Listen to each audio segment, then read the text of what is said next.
이제 우리가 사무엘 상하, 열왕기 상하까지를 성경 읽기를 통해서 읽고, 지금은 이제 역대상 성경을 여러분들이 날마다 읽는 공동체 성경 읽기를 통해서 읽고 계실 겁니다. 그래서 오늘은 이 열왕기서를 한번 정리하는 시간을 간단하게 좀 갖고 오늘 본문 말씀으로 좀 들어가고자 합니다. PPT를 먼저 좀 띄워주시면, 이스라엘의 분열 왕국의 역사에 대해서 간단한 도표로 좀 살펴보려고 합니다. 여러분들이 열왕기서를 통해서 북이스라엘에는 무려 19명의 왕이 등장하고요, 남유다에는 20명의 왕이 등장을 합니다. 그러니까 굉장히 많은 왕들의 어떤 업적과 또 이름들이 등장하기 때문에 성경을 읽으면서 그 어떤 책보다도 좀 결코 쉽지는 않았을 거라고 생각을 합니다. 여러분, 그렇지만은 이 많은 왕들을 여러분들이 굳이 일일이 다 기억할 필요는 없습니다.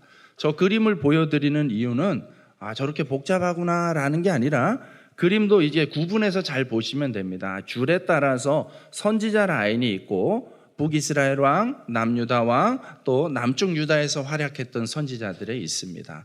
저렇게 이 열왕기서는 왕과 또 그 동시대에 어떤 선지자가 어떤 역할들을 했는지에 대해서 성경이 기록하고 있구나라는 것을 여러분들이 좀 저 정도 구조만 이해를 하고 계시면 좋을 것 같습니다.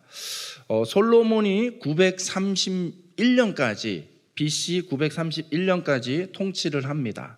그리고 죽고 나서 솔로몬의 사후에 이제 이스라엘이 남과 북으로 나눠지게 되죠. 그래서 북쪽은 북이스라엘, 남쪽은 남유다라고 이름을 하게 되고요, 북이스라엘은 여로보암에 의해서 통치가 되어지고, 남유다는 솔로몬의 아들인 르호보암에 의해서 이 통치가 시작됩니다. 그리고 그 뒤를 이어서 쭉 계속해서 왕들이 또 세워지는 역사를 보게 되고요. 제가 이 포인터가 저게 이렇게 연결이 되지 않기 때문에 조금 설명에 한계가 있는데, 하늘색 밑에 부분, 밑에서 셋째 칸 정도에 보면 아합왕이라고 있습니다. 여러분, 지난주에 살펴봤던 본문과 연결되어지는 왕이죠. 아합왕이 이제 등장을 하고, 그 옆에 초록색, 연한 초록색에 보면은 엘리야 선지자가 동시대 선지자였던 것을 보여줍니다. 그러니까 저 수많은 왕들을 다 기억할 필요는 없지만은, 북이스라엘은 여로보암에 의해서 시작이 됐구나. 근데 북이스라엘의 역사 가운데 제일 못된 왕이 아합왕이구나. 이 정도로 기억을 하시면 좋을 것 같습니다. 아합왕 때에 아주 끔찍했죠. 왜냐하면 아합왕의 그 결혼부터가 이미 좀 잘못된 만남이었죠. 아합왕의 아내 이름이 누구죠? 이세벨이에요. 이세벨. 그렇죠? 이세벨은 이미 그 바알을 섬기는 그 선지자의 딸로서 이제 그런 문화를 가지고 들어와서 이스라엘의 이 우상 숭배의 그 문화를 이렇게 퍼뜨렸던 장본인이 바로 이 이세벨입니다. 그러다가 이제 북이스라엘의 역사가 이제 722년 BC 722년에 이르러서 멸망하게 됩니다. 북이스라엘의 마지막 왕은 호세아, 하늘색 맨 아래에 있는 인물이 호세아 왕이 있습니다. 선지자 호세아하고는 다른 인물입니다. 동명도 가끔씩 나오기 때문에 여러분들이 조금은 구분할 필요가 있습니다. 보면은 북이스라엘의 대표적인 선지자들의 이름을 보면은 엘리야, 엘리사뿐만 아니라 요나, 아모스, 호세아, 그렇죠? 선지서에 나오는 인물들을 얘기하는 거예요. 요나 선지자, 아모스, 호세아, 이런 선지자들이 주로 북이스라엘을 배경으로 해서 활동했던 선지자들입니다. 그리고 이제 남유다는 그 이후에도 북이스라엘이 멸망하고 나서도 역사가 한동안 더 오래 지속이 됩니다. 그래서 931년부터 남과 북이 나눠졌기 때문에 722년에 이스라엘이 멸망하니까는 대략 한 200년 정도의 역사를 북이스라엘이 갖게 되었던 거고요. 남유다는 조금 더 길어서 586년에 멸망을 합니다. 그래서 대략 한 344년 정도의 역사를 갖게 되니까 북이스라엘에 비하면 한 136년 정도 더 길게 역사를 갖게 되는 것이죠. 그렇지만 결과는 똑같았습니다. 북이스라엘도 멸망하고 남유다도 멸망을 합니다. 그런데 기억해야 될 것은 한 번의 전쟁으로 멸망한 것이 아니에요. 점점 전쟁에 패하고 또 국력이 쇠퇴해지면서 주변의 이방 민족들이 침공하면서 빼앗아가고 이 여러 차례에 걸쳐서 침공을 당하고 또 여러 차례에 걸쳐서 포로로 끌려가는 참 가슴 아픈 역사를 이스라엘이 갖게 됩니다. 그래서 히스기야 시대의 이 국제 정세를 본다면은, 지도를 본다면 이렇게 되어 있습니다. 이제 지도가 보이시는지 모르겠어요. 이스라엘을 찾아볼 수 있겠죠. 지중해라는 바다가 보이는 그 끝에 이 큰 네모박스 한쪽 귀퉁이 쪽이 이제 가나안, 이스라엘 땅이 되는 것이죠. 저 이스라엘 땅은 지정학적으로 여러분들이 보시면 우측 밑에 보면은 여기가 애굽, 오늘날의 이집트를 얘기하는 거예요. 애굽은 계속해서 웬만한 시대에도 불구하고 애굽은 계속해서 아주 천혜의 풍부한 자원을 가지고 있기 때문에 애굽은 계속해서 제국의 역사를 가지고 있습니다. 강한 나라, 큰 나라였어요, 항상. 그리고 저 반대 우리가 세계사 시간에 학교 다닐 때 배웠던 메소포타미아 문명, 그렇죠? 유프라테스강, 티그리스강, 아주 고대부터 문명이 발달할 수밖에 없었던 천혜의 또 조건을 가지고 있었던 땅이 저 지역입니다. 그래서 저 지형을 바탕으로 해서 수많은 제국들이 세워졌다 없어지고 그렇습니다. 그래서 아람이라는 나라가 오늘날의 시리아 지역에 해당되는 곳이고, 거기에서 아람이 큰 나라를 이루었지만 역사 분류에 의하면 제국으로는 인정받지 않아요. 그 다음부터 아수르부터가 제국입니다. 그래서 아람이 멸망하고 아수르가 등장을 합니다. 아수르가 큰 제국으로 등장을 하지만 또 아수르의 역사도 오래가지 못하고 또 다른 신흥 제국이 탄생하게 되는데 그 이름이 바로 바벨론이 됩니다.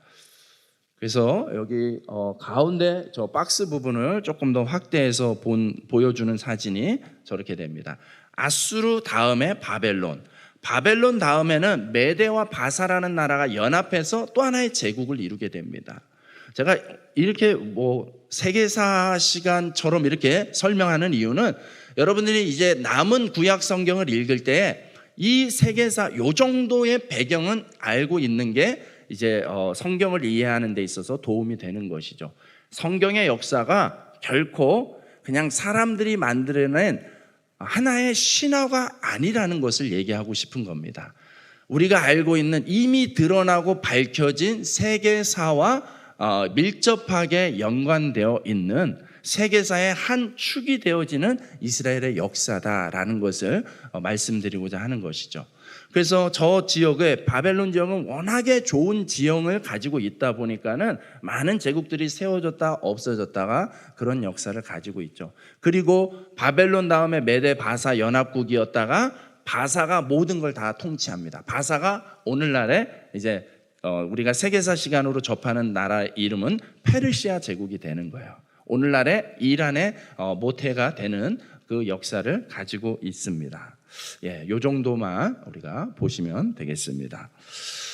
네, 그러니까 저 애굽과 바벨론 제국 그 사이에 이스라엘이 끼어 있어요, 지정학적으로.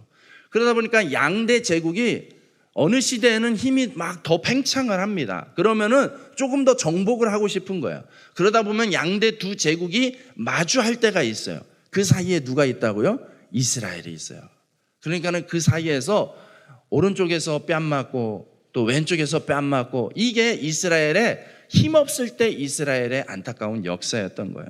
지금 우리는 이 열왕기 이 하까지 보면서 그 열강들의 주변 제국들의 그 패권 싸움 속에 갇혀 있는 이스라엘의 그 서글픈 역사를 같이 보고 있는 것이죠.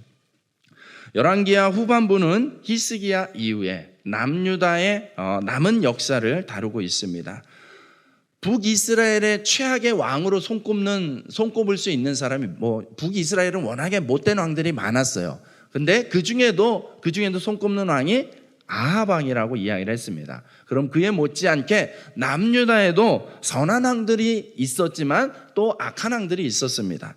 그 중에 대표적인 인물이 바로 므낫세라는 왕이에요. 므낫세 왕. 므낫세는 히스기야의 아들이에요. 보십시오. 므낫세에 대해서 성경이 증언하는 내용을 우리가 오늘 22장을 보지만 그 앞에 21장부터 보시면은 자막 한번 띄워주시면 21장 1절입니다. 한번 읽어보시죠. 시작. 므낫세가 왕이 될 때에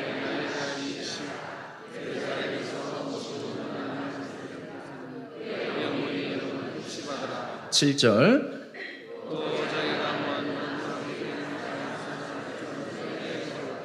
네. 그리고 예레미야 15장 4절입니다. 유다 왕 히스기야의 아들 므낫세가 예루살렘에 행한 것으로 말미암아 내가 그들을 세계 여러 민족 가운데 흩으리라. 아멘. 여러분, 므낫세라는 이 인물에 대해서, 그 왕이 통치하던 그 시대에 대해서 성경이 증언하고 있는 것입니다. 여러분, 이런 것들을 볼 때에 하나님이 분명히 하늘의 생명책에 우리의 어떤 행함에 대해서, 우리의 이 땅에서의 어떤 행적에 대해서 다 기록하고 있을 거라고 생각을 합니다. 어떠한 것들이 기록되기를 원하십니까? 보통 우리가 그런 표현들을 좀 할 때가 있죠. 나중에 죽으면 묘비에다가, 당신의 묘비에다 무엇을 새기고 싶냐라는 질문이 있죠. 그것이 그 사람의 어떤 인생관이고 가치관이 될 것입니다. 여러분은 여러분의 신앙의 여정 가운데 어떤 흔적을 남기고 싶으신지 우리가 이 성경의 역사를 보면서 한번은 좀 생각해 볼 수 있으면 좋겠습니다. 나는 어떤 신앙의 흔적을, 발자취를 남기고 싶다라는 것을 여러분들이 생각하면서 그렇게 이 신앙의 여정들을 이어갈 수 있으면 좋겠습니다. 안타깝게도 므낫세는 좋은 평이 아니죠. 므낫세가 저질렀던 끔찍한 일 가운데 하나가 무엇입니까? 성전 안에다가 아세라 목상을 세워 놓았다는 거예요. 그러니까 하나님의 성전을 완전히 우상으로 이렇게 오염시켰던 장본인이 바로 이 므낫세라는 것입니다. 그래서 그 죄가 얼마나 끔찍한지 하나님이 예레미야라는 선지자를 통해서 이 기록하기를, 므낫세가 예루살렘에 행한 것으로 말미암아 내가 그들을 세계 여러 민족 가운데 흩으리라. 그래서 남유다가 멸망당하고 바벨론의 포로로 끌려가서 이 유대인들의 디아스포라 역사가 이때부터 시작이 된 거예요. 네. 반면에 여러분, 남유다 최고의 왕은 또 누구냐면 요시야예요. 요시야는 누구냐면 이 므낫세의 아들입니다. 요시야에 대해서 어떻게 증언합니까? 오늘 우리가 읽었던 본문의 2절 말씀 한 번 더 읽어보겠습니다. 시작.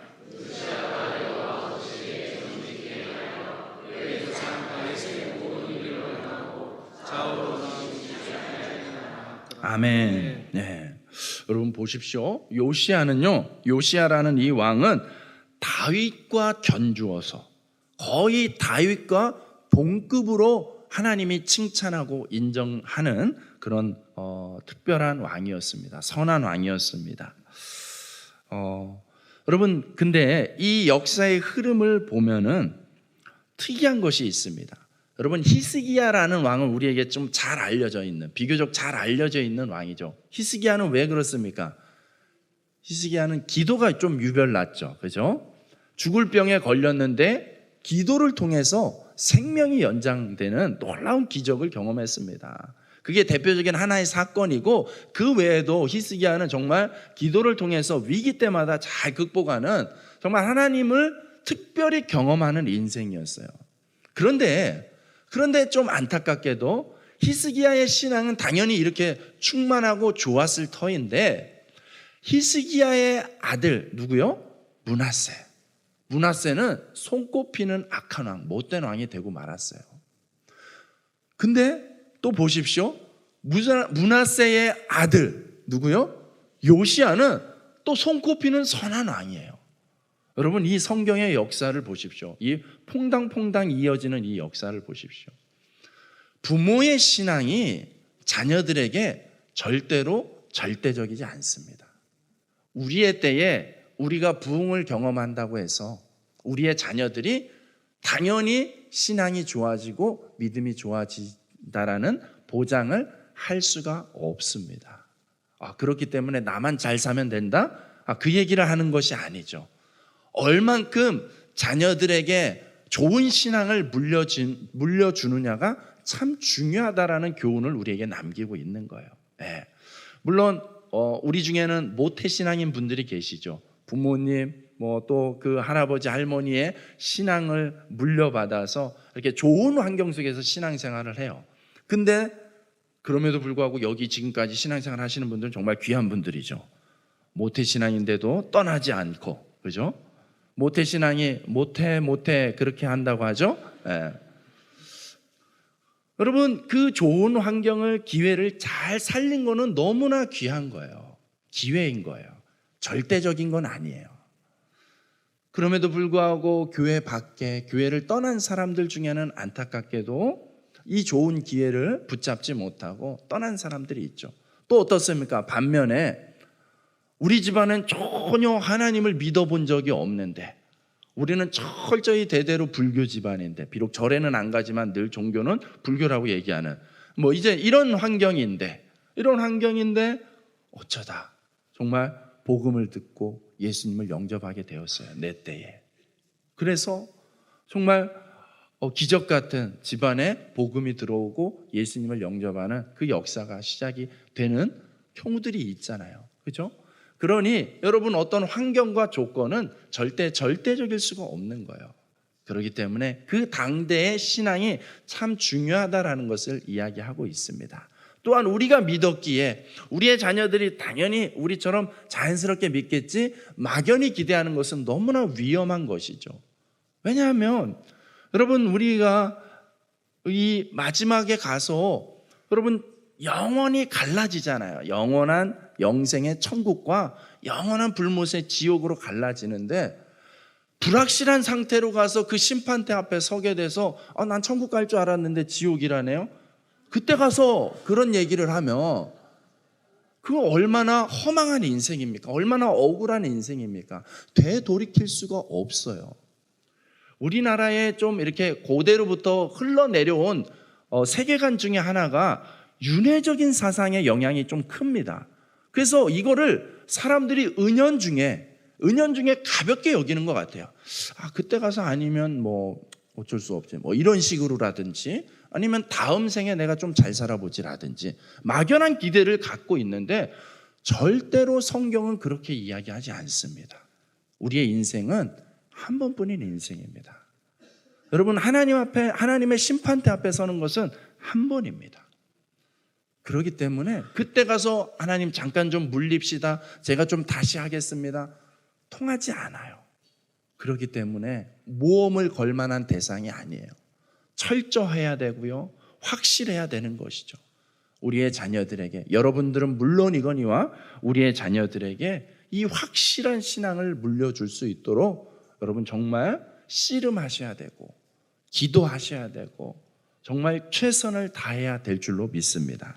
네. 여러분, 그렇게 이 환경적인 한계, 므낫세라는 이 정말 하나님으로부터 완전히 단절돼 버린 아버지 밑에 있었음에도 불구하고 요시야가 왕이 되어서 다시 하나님께 회복되는 은혜를 받게 되는 것이죠. 요시야가 8살의 왕이 되었습니다. 그리고 무려 18년 동안을 요시야는 아무 일도 기록하지 않고 있습니다. 왜 그럴까요? 너무나 어린 나이에 왕이 되었기 때문에 그렇죠. 그런데 이 요시야가 그럼에도 불구하고 이제 그의 업적을 나타내기 시작하는데, 요시야 왕의 손꼽히는 업적 가운데 하나가 뭐냐면 성전 수리예요. 성전을 수리했다는 것입니다. 5절 말씀 한번 읽어보겠습니다. 시작. 그들이 여호와의 성전에 있는 사람들에게 주어 성전의 문들을 수리하게 하되. 아멘. 네. 요시야 왕의 손꼽히는 업적이 성전을 수리했다는 것입니다. 여러분, 우리가 그런 말들을 할 때가 있습니다. 교회는 건물이 아닙니다 라고 이야기를 합니다. 여러분 어떻습니까? 교회는 건물이 아니죠. 네. 교회는 건물이 아니고 교회는 사람입니다 이렇게 이야기합니다. 여러분, 이것은 맞는 말입니다. 하지만 완전한 말은 아니에요. 부분적으로는 좀 틀린 말이라고 말하고 싶습니다. 여러분, 이렇게 말하는 거에는 사람이 참 중요하다, 한 사람 한 사람이 참 중요하다라는 차원을 얘기하기 위해서 그렇게 표현하는 것이죠. 그래서 여러분, 성도 한 사람 한 사람은 또 다르게 뭐라고 표현합니까? 여러분은 움직이는 교회입니다. 동의하세요? 여러분, 한 사람 한 사람이 움직이는 교회인 것이에요. 네. 여러분의 모습을 통하여서 여러분, 교회에게 주신 사명이 무엇입니까? 예수님이 교회에게 주신 사명이 무엇입니까? 땅끝까지 이르러서 증인이 되라는 것이죠. 예수님의 그리스도 되심의 증인이 되라는 것이죠. 그게 교회가 해야 되는 사명이죠. 변치 않는 사명이에요. 그렇다면은 그 사명이 한 사람 한 사람 움직이는 교회된 성도들의 삶도 동일하게 주어진 사명인 것이죠. 그래서 여러분들이 무엇을 하든지 간에 여러분을 통해서 예수 그리스도는 나타날 수밖에 없습니다. 그래서 어떤 분들은 그런 오해를 해요. 예수님이 곧 교통법규를 잘 안 지키시네, 뭐 이렇게 생각을 할 수도 있습니다. 우리가 무엇을 하느냐에 따라서 세상은 그걸 보고 그렇게 판단하게 된다는 것이죠. 네.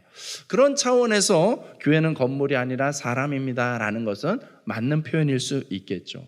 하지만 조금 더 다르게 생각해 본다면 교회는 건물이에요. 네. 교회는 건물입니다. 여러분이 그 어떤 물건을 얼마나 중요하게 여기는지는 그 물건을 대하는 태도를 통해서 알 수가 있습니다. 여러분, 이 건물로서의 이 교회가 엄연히 보이는 교회로서 존재를 합니다. 여러분, 그 물건 안에 그 사람의 어떤 소중함이 담겨져 있는 것은 그 대하는 태도를 통해서, 즉 마음의 표현이기 때문에 그렇습니다. 여러분, 우리 교회는 어떻습니까? 여러분들은 우리 교회를 향해서 어떠한 마음과 어떤 태도를 갖고 있습니까? 우리는 요즘 교회 환경 개선 공사를 하고 있습니다. 교회도 하나의 소모품이죠. 그러다 보니까는 시간이 지나면 어딘가는 좀 고장나고 망가지고 그렇게 되기 마련입니다. 그래서 여러분, 이 교회 건물도요, 여러분들이 잘 관심을 갖고 가꾸고 관리하는 것이 참 중요합니다. 여러분, 교회 건물로서의 교회, 건물로서의 교회로서 제가 가지고 있는 바람을 한번 말씀드린 적이 있습니다. 여러분, 교회는 누구의 집이에요? 하나님의 집입니다. 동의하세요? 교회는 하나님의 집이니까 여러분, 누구네 집보다 조금 더 좋아야 됩니까? 예, 그렇죠. 동의하세요? 예. 우리 집보다 조금 더 좋아야 된다라는 게 그게 제 생각이에요. 여러분, 교회는 하나님의 집이죠. 그렇기 때문에 우리가 좋은 것으로, 아름다운 것으로 채우고 관리하고 가꾸는 것이 또한 우리의 사명인 것이죠. 제가 생각해 보면은 옛날 우리 믿음의 선배들은요, 비가 많이 오면은 일단 교회부터 와보시는 분들이 계셨어요. 교회 어디 비가 이렇게 많이 오는데 교회 어디에 문제는 없는지 먼저 이렇게 살펴보고 가시는 분들이 계셨습니다. 여러분, 우리 신앙의 선배들이 괜히 부흥을 경험한 것이 아니라고 생각합니다. 그 모습 속에서 어떤 마음의 중심이 보입니까? 늘 하나님이 우선인 것이죠. 하나님이 우선이고 교회가 우선이었습니다.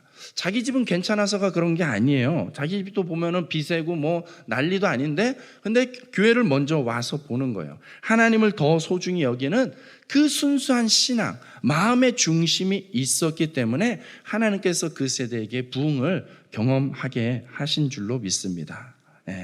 여러분, 교회 건물도 우선하고 중요하게 여기는 것은 우리 신앙과도 관계가 되는 것 같습니다. 우리의 마음과 무관하지 않기 때문에 그렇죠. 정말 하나님을 우선하고 중요하게 여긴다면 이 건물을 잘 살피는 거 중요하죠.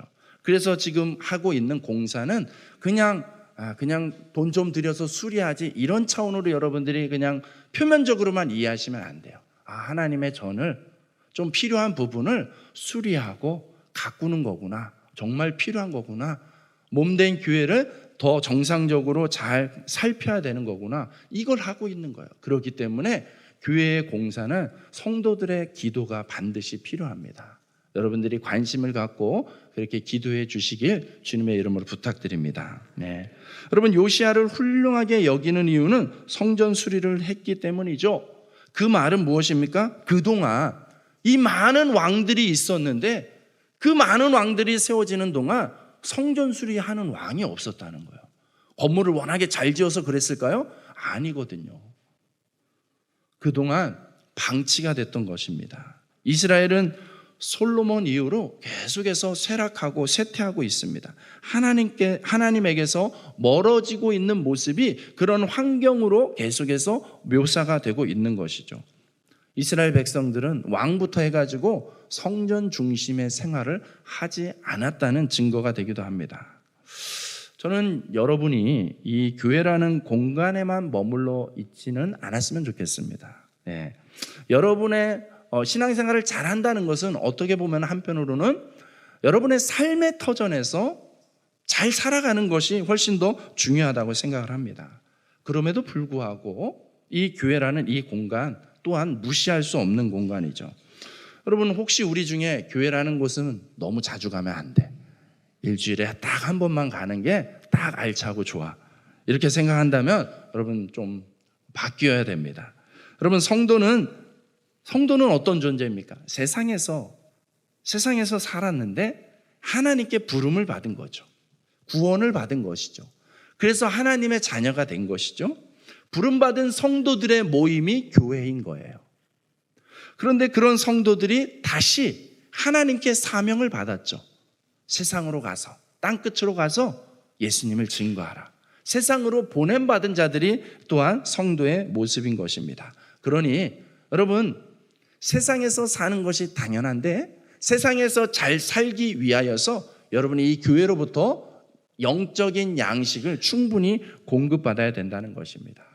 여러분, 우리 교회가 그런 역할, 그런 기능들을 할 수 있기를, 잘 할 수 있기를 간절히 소원합니다. 여러분, 그 말은 주중에도 필요하면 언제든지 교회에 오셔서 영적인 이 양분을 잘 공급받을 수 있는 곳, 그런 곳이 되어야 되는 것이죠.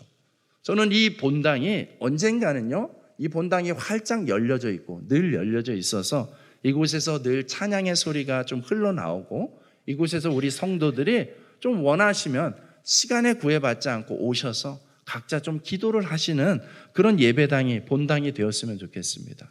그래서 이곳에 우리의 기도가 쌓이는, 내 신앙의 어떤 흔적과 추억이 이곳 어느 자리에는 좀 남겨져 있는 그런 신앙, 그런 예배당이 되었으면 좋겠습니다.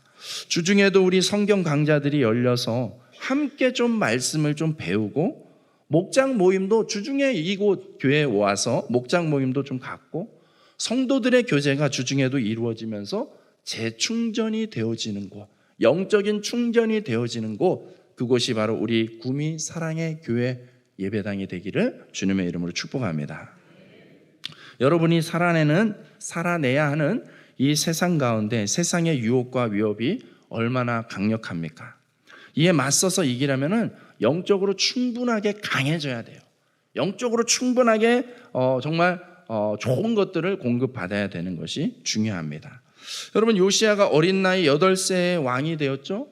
그리고 18년 동안 재임했지만 아무런 기록이 없습니다. 아무것도 하지 못했어요. 그럼에도 불구하고 요시야는 그의 주변에 선지자와 제사장을 가까이 했습니다. 여러분, 비록 아버지는 므낫세, 아버지는 하나님을 대적하는 악한 왕이었지만은 요시야는 어렸지만은 주변에 선지자와 제사장을 가까이 함으로 이 요시야가 좋은 신앙을 물려받을 수 있었던 거예요. 그런 차원에서 여러분, 주변에 누구와 가까이 하느냐도 참 중요한 것 같습니다. 이 말은 누구를 선별해서 친구해라, 차별해라 이런 뜻이 아닙니다. 여러분이 그런 좋은 사람이 되어주기를 주님의 이름으로 축복합니다. 저는 우리 성도들의 삶 가운데 삶을 놓고 기도할 때에 만남의 축복을 놓고 기도합니다. 살아보니까, 제가 얼마 안 살았지만 살아보니까 참 누구를 만나느냐 너무 중요한 것 같아요. 그거에 따라서 우리의 인생의 결이 달라지는 것 같아요. 그래서 여러분들이 정말 좋은 만남이 이어졌으면 하는 것이 목사로서 축복하는 성도를 위한 기도의 내용 가운데 하나예요. 그런데 거기서 그치지 않습니다. 거기서 한 발 더 나아가서 저는 여러분이 그런 좋은 사람이 되었으면 좋겠어요. 누군가가 그런 고백을 할 수 있을 정도가 되었으면 좋겠어요. 구미사랑의 교회 아무개 집사라는 분 만났더니 너무 좋다. 너무 큰 위로를 받는다. 그 사람 정말 그 사람이 하는 말이니까 우리가 믿고 따라도 돼. 이런 말들을 좀 들을 수 있을 정도로 여러분이 좋은 만남의 어떤 주체가 되는 그런 삶을 살기를 주님의 이름으로 축복합니다. 여러분, 어린 요시야였지만 그를 신앙 안에서 붙잡아 줄 수 있는 제사장 서기관이 함께 했기 때문에 성전을 수리해야 되겠다라는 그런 마음도 품게 되었던 것이죠. 성전을 수리하다가 율법책을 발견했습니다. 8절 말씀을 한번 같이 읽겠습니다. 시작.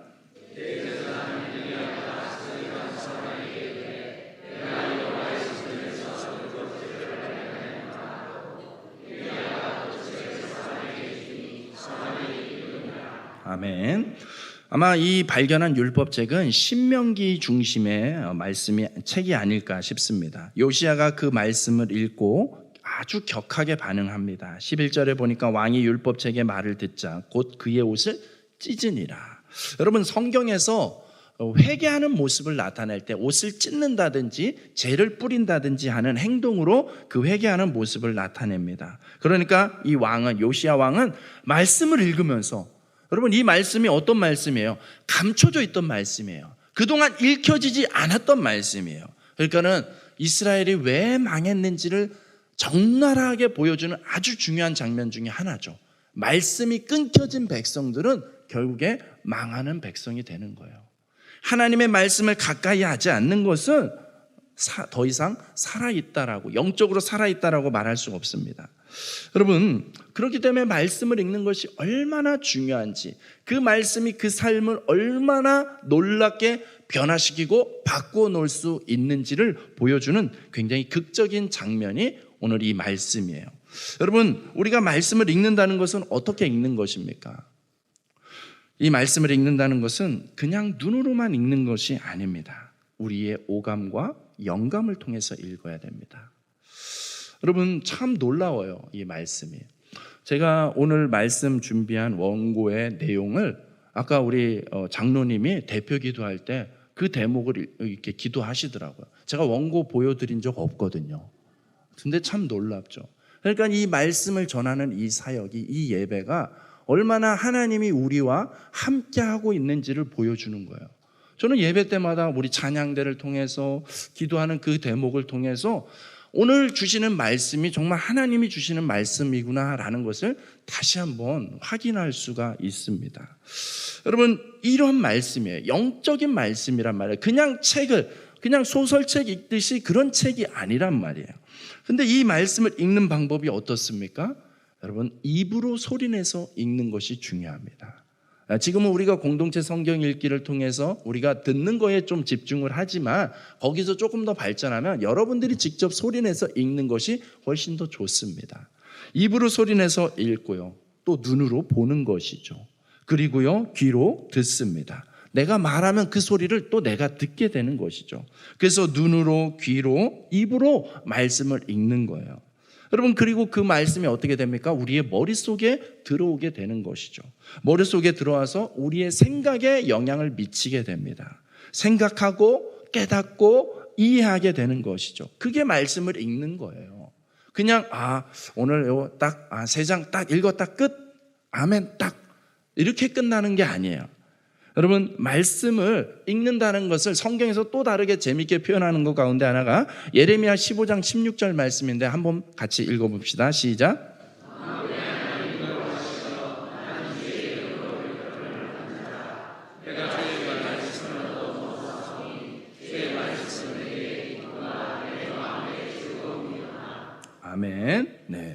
여러분, 말씀을 읽는다라고 표현 안 하고 말씀을 얻어먹었다고 표현해요.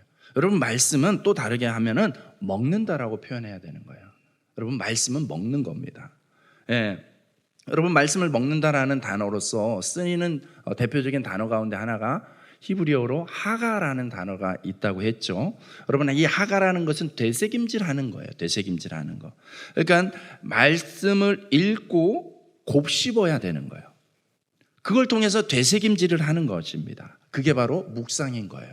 말씀을 묵상한다는 거, 주야로 여호와의 율법을 묵상한다라는 거 표현하고 있는 것이 바로 그 표현입니다.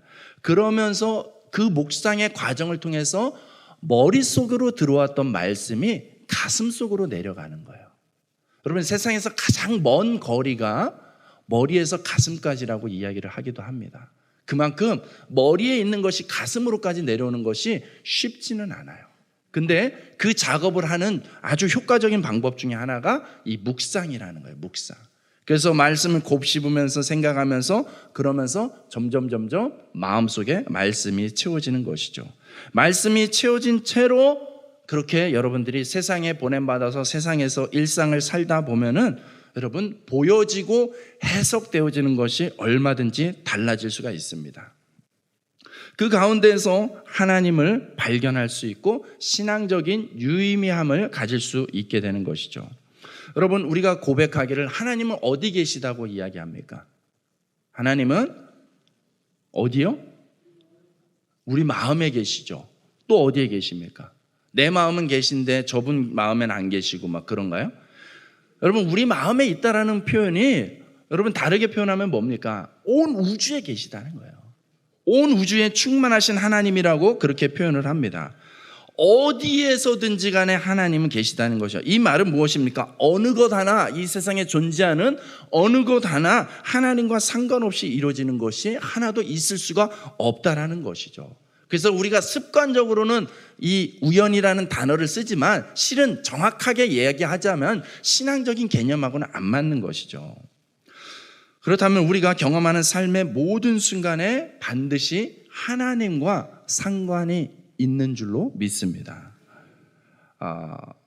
그렇지만 우리가 물론 일일이 다 알 수는 없어요. 일일이 다 알 수는 없지만 그러나 아예 이런 부분을 무시한 채 생각도 안 하고 살아간다면 일상의 그 수많은 일들, 하나님이 우리에게 수없이 보내주시는 이 메시지, 하나님의 존재성, 이런 것들을 다 놓치고 잃어버린 채 살아가는 것이죠. 그렇기 때문에 사람들은 그 원인과 결과를 알지 못하기 때문에 우연이라고 얘기하는 거예요. 우연이라는 단어에는 알 수 없다라는 뜻인 것이죠. 왜 이렇게 됐는지 알 수 없어. 내가 왜 구미에 사는지 알 수 없어. 내가 왜 이 교회 다니는지 알 수 없어. 이렇게들 이야기하는 것이죠. 그러니 여러분, 살아가면서도 신앙 따로 삶 따로가 되는 거예요. 분리되는 삶을 살아가는 거예요. 저는 말하기는 여러분들의 신앙의 여정이 이제는 신앙과 삶이 분리되지 않는 일체되는 그런 삶을 살기를 주님의 이름으로 축복합니다. 예. 제가 얼마 전에 한 가정을 신방했어요. 신방하는데 이렇게 말씀을 잘 먹는 분이 계시더라고요. 말씀을 읽고 그 말씀을 되새김질하고 묵상할 뿐만 아니라 노트까지 만들어서 노트에다가 그것을 또 기록해요. 그날 주신 말씀, 그날 나에게 감동됐던 말씀, 삶 가운데서 이 말씀이 어떻게 적용되었는지 그거를 일일이 메모를 해놓고 노트를 작성하고 있는 것을 봤어요. 그러니 그분은요, 뭘 얘기하든지 간에 하나님이 이 삶 속에서 하나님이 나와 이렇게 함께 하셨어요. 목사님, 놀랍지 않아요? 그런 감동이, 그런 은혜의 고백이 끊이지 않고 나오는 거예요. 여러분, 얼마나 이 신앙의 결이 다른 것입니까? 저는 여러분들이 일상을 살아가면서 똑같이 우리가 일상을 살아가는 건데 그 안에 정말 무한하게 담겨져 있는, 그러나 보지 못하면 보이지 않는 이 비밀에 감춰져 있는 듯한 이 풍성한 하나님의 은혜를 여러분들이 좀 발견할 수 있기를 축복합니다. 맛볼 수 있기를, 누릴 수 있기를, 풍성하게 먹을 수 있기를 주님의 이름으로 축복합니다. 그것이 바로 하나님과 동행하는 삶이에요. 하나님과 동행한다는 것은 이 말씀 생활을 제대로 회복함을 통하여서 살아날 수 있는 것입니다. 하나님과 연결되지 못할 때 아무리 이스라엘 백성이라고 해도 얼마든지 타락할 수 있다라는 것을 보여주는 게 이스라엘의 비극의 역사인 것이죠. 요시야가 이제 결단하고 이스라엘의 죄를 끊어냈습니다. 5절부터 7절에 나와 있는 23장의 5절부터 7절까지 나와 있는 말씀이에요. 제가 읽어드립니다. 자막은 그냥 보시면 됩니다. 옛적에 유다 왕들이 세워서 유다 모든 성읍과 예루살렘 주위의 산당들에서 분향하며 우상을 섬기게 한 제사장들을 패하며 또 바알과 해와 달과 별대와 하늘의 모든 별에게 분향하는 자들을 패하고 또 여호와의 성전에서 아세라상을 내다가 예루살렘 바깥 기드론 시내로 가져다 거기에서 불사르고 빻아서 가루를 만들어 그 가루를 평민의 묘지에 뿌리고 또 여호와의 성전 가운데 남창의 집을 헐었으니 그곳은 여인이 아세라를 위하여 휘장을 짜는 처소였더라. 아멘.